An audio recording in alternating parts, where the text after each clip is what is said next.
In the early 1970s, the American Society for Psychical Research conducted a special experiment in which participants were asked to project their consciousness into a sealed box and describe its contents, such as any writing, images, or symbols.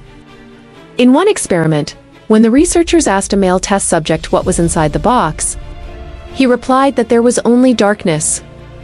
The researchers, thinking the experiment had failed, responded disappointedly, "That's too bad. Let's try another method." However, the man looked at the researchers and said, "No, I only see darkness because the light bulb inside the box is burned out." The researchers quickly opened the box to check, and to their astonishment, they found that was exactly the case. This man would later become known as one of the CIA's 3 greatest psychic warriors, Ingo Swann. At that time, however, he had only just begun to make a name for himself in this field. The troublemaking duo? During the Cold War, military competition between the US and the Soviet Union was at its peak. In addition to weapons research, both sides heavily invested in intelligence work. Against this backdrop, a new field, extrasensory perception (ESP), gradually attracted the attention of both militaries. They hoped to use individuals with remote viewing abilities, commonly known as clairvoyance, to gain intelligence from afar. On the US side, this eventually led to the creation of a dedicated program called the Stargate Project.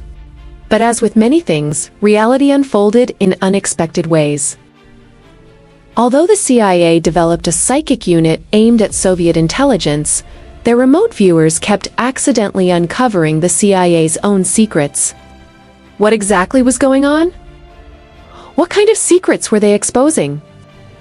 To understand this, we must first revisit how the US began its research into ESP, extrasensory perception.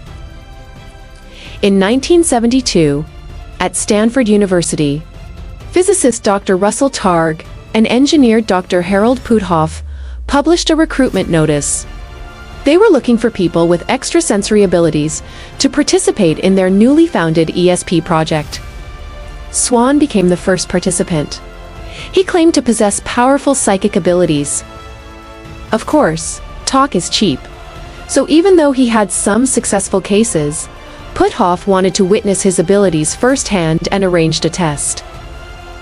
Due to his project access, Puthoff could freely enter a national-level magnetic field laboratory at Stanford. This lab housed a special room buried 30 feet underground, capable of shielding all electromagnetic waves. Inside this room was a device with a large magnetic needle that could detect extremely subtle changes in magnetic fields. The device itself was sealed 9 meters underground, encased in concrete. Puthoff secretly brought Swann to the lab and asked him to use his psychic powers to view the device. Swann not only described the device's appearance and read the data from the magnetic needle, but also did something extra. He made the magnetic needle move. In that instant, alarms blared throughout the lab. Swann had wanted to prove his abilities, and he succeeded, but he also stirred up a major problem. That device was used to monitor Soviet nuclear tests. And he had altered the needle's readings, triggering the lab's emergency alert system. Both Puthoff and Swann were apprehended, and Stanford University even considered expelling them. Fortunately, Targ worked hard to plead their case, and the CIA intervened. In the end, they narrowly escaped punishment. This incident convinced the CIA that remote viewing was indeed real and could be strategically valuable. The CIA began funding the project, focusing the research at the Stanford Research Institute. Later, Swann and another psychic caused an even bigger scandal, one that nearly got the entire research team shut down. We'll get into that once the other psychic enters the story. For now, let's continue with Swann. The first to discover Jupiter's ring, Swann's early work at Stanford Research Institute was relatively basic. Similar to the experiments conducted by the American Society for Psychical Research. He would, for example, look inside sealed envelopes and draw what was inside. Or project his consciousness into a neighboring room to describe hidden objects. He was usually accurate. But after a while, Swann got bored. "What's the point of looking at envelopes every day?" he asked.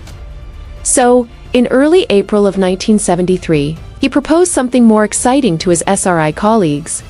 Why not attempt very long-distance remote viewing, like viewing the solar system? The idea was immediately met with objections. You could say a planet has this or that, but there's no way to verify it. We'd become a laughingstock. After some discussion, the team agreed that Swann should try remote viewing of Jupiter. Since NASA's Pioneer 10 probe was en route to the planet and expected to arrive in September.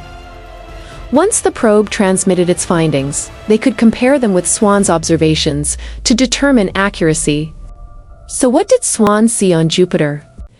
He described the planet's hydrogen atmosphere, rotating storms, high infrared readings, cloud colors, and ice crystals in the atmosphere, all of which were later confirmed by Pioneer 10's data.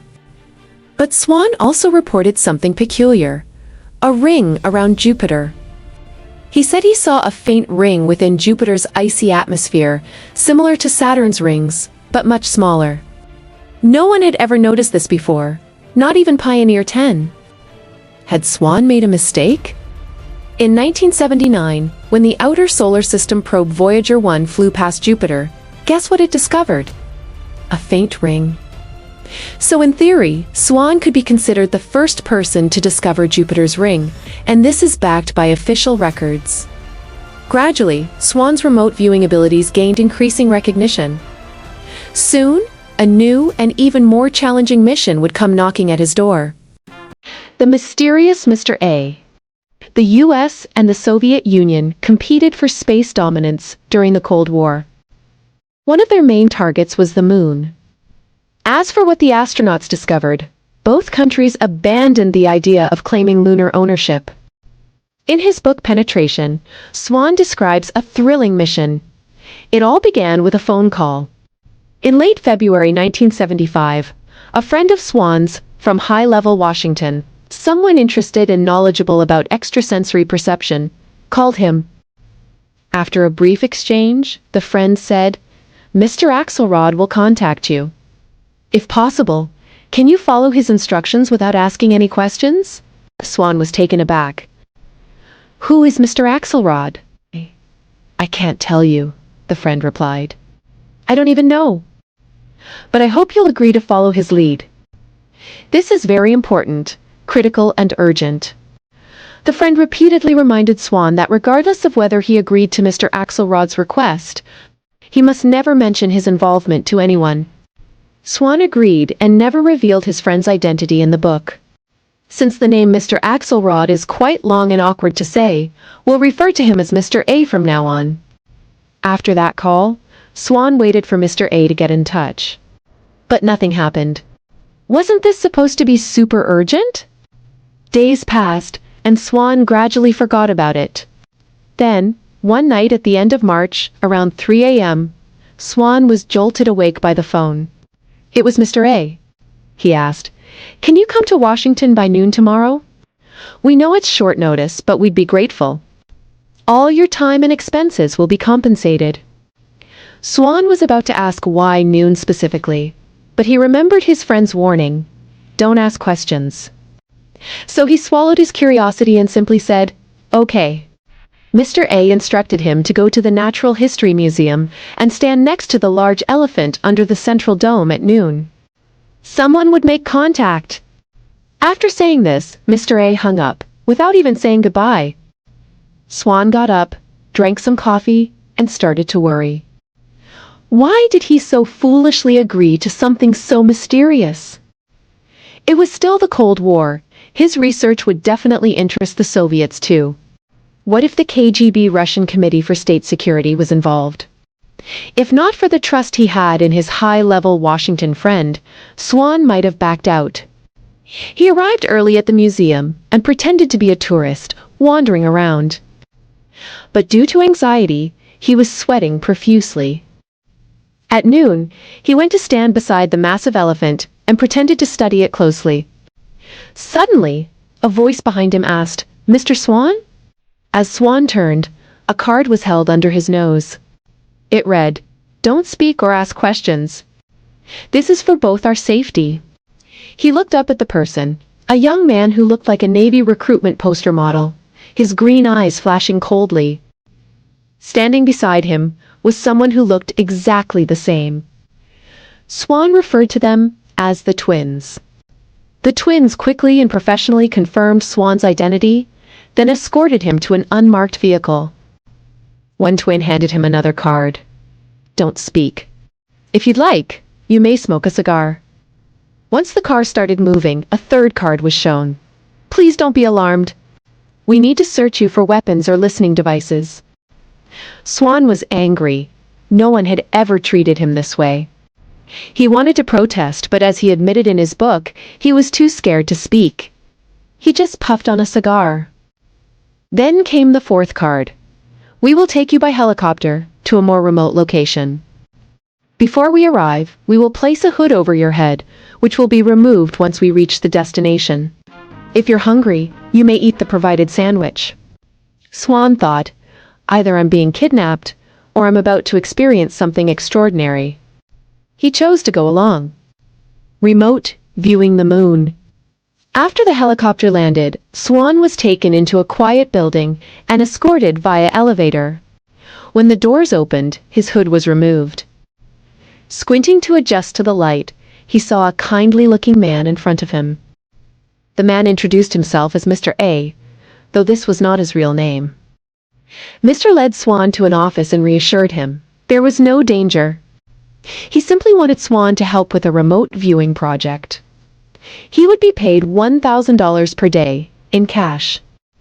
That would be about $6,000 today. There were some conditions. Swann couldn't speak of this for 10 years. And he would not be allowed to leave the facility during the project. He'd be given a comfortable room with TV, gym, and pool access, but the twins would stay by his side at all times. One would sleep in the next room, and the other would guard his door, switching shifts to protect him. Swann accepted the offer. Mr. A stubbed out his cigarette, pleased, and told Swann to rest that day. The work would begin tomorrow. The next morning, Mr. A gave the assignment: remote view the moon. Swann sat down, visualizing Earth between the moon and the sun. He imagined himself rising from Earth, seeing the planet shrink beneath him, then turning his attention toward the moon. The moon grew larger until it filled his entire vision. He saw white, gray, black, and yellow surfaces. Suddenly, he felt pulled down, landing beside a rock on the moon's surface. "I see some rocks and dust. Please give me lunar coordinates," Swann said. But even with the coordinates, he didn't seem to move, still at the same spot. He asked Mr. A to repeat them more slowly. Then, he began seeing blurry images. Plains, mountains, then darkness. After a while, Swann could see again, dimly, as though it were night. Then it hit him. I must be on the far side of the moon. He described a cliff made of black rock, white fluffy dust nearby, and strange patterns in the dust. These patterns looked like wind-blown dunes, but the moon has no atmosphere or wind. Swann said they looked more like tracks from a tractor or machine. Then he spotted something shiny on the cliff, like metal or obsidian, and moved closer to investigate. But Mr. A stopped him and gave him new coordinates. The cliff disappeared and Swann arrived at another site. I feel like I'm back on Earth. Why? Mr. A asked. Swann explained. What I see couldn't possibly be on the moon. Maybe I'm too tired and my consciousness returned to Earth. He requested a coffee break. While drinking coffee, Swann noticed Mr. A looked nervous for the first time. After a 15-minute break, they resumed. With the new coordinates, Swann returned to the same location. This time, he saw a crater filled with green mist and a glowing center. Looking closer, he told Mr. A, I think I'm seeing lights, real lights, green in color. There are 2 rows like the ones in football stadiums. Tall structures, in rows, on towers. I can't be on the moon. I must be seeing Earth. Mr. A stared at him with a blank expression. Swann thought, well, there goes my $1,000 a day gig. After a long silence, Mr. A asked, "Are you sure you saw lights?" Swann confirmed it. Mr. A frowned deeply and, with a crack, snapped his pencil in two from the pressure. Swann started getting uneasy. He finally broke the no questions rule and asked, "Was that light really on the moon?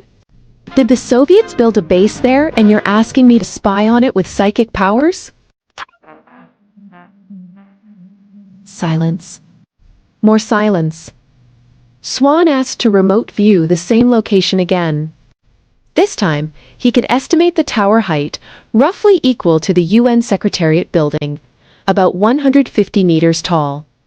He asked, "Was I really seeing the moon? If so, this is more than just a base." Still silence. Then Swann blurted out, "Am I supposed to assume that what I saw isn't ours? Not made on Earth?" Finally, Mr. A responded, trying to sound neutral. "Surprising, isn't it?" Surprising was an understatement. Swann felt like fainting. He realized he was recruited not to observe the moon, but to find extraterrestrial bases. Through their discussion, Swann came to understand two reasons why he had been brought in. The US had already been warned off by aliens on the moon. They couldn't go directly to the far side. It was too dangerous. They had photographic and other evidence, and they wanted to test Swann's psychic abilities without telling him, to confirm their theories. Swann suffered a breakdown, crying, laughing, and raging in turn. Eventually, he decided to rest, eat, and then keep working. He didn't expect to sleep for 6 hours straight. So, what did he see next? Subscribe and hit the notification bell so you don't miss what's coming next. Share it, because some stories are meant to be discovered together. And stay curious. I'll see you in the next chapter.